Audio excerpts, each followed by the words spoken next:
வணக்கம். இப்பதிவினை முதற்தடவை பார்ப்பவர்கள் அல்லது ஏற்கனவே பார்க்க தவறியவர்கள் சப்ஸ்கிரைப் பண்ணி பார்க்கும்படி தயவுடன் கேட்டுக்கொள்கிறேன். தத்துவங்கள். எல்லா உறவுகளும் கண்ணாடி போலத்தான். உடையாதவரை ஒரே முகம், உடைந்து விட்டால் பல முகம்.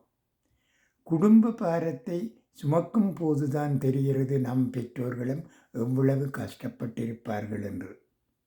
காசு இல்லாத இளமையும் மனைவி இல்லாத முதுமையும் நரகமே. வெற்றி என்பது 1 மடங்கு திறமை, 2 மடங்கு தேடல், 3 மடங்கு பொறுமை, 4 மடங்கு உழைப்பு. தூக்கி வீசப்பட்ட இடத்தில் மரமாக வளர். தூக்கி வீசியவர்கள் அண்ணாந்து பார்க்கும் அளவிற்கு.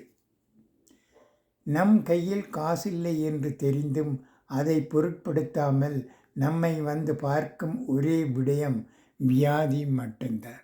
நன்றி, வணக்கம்.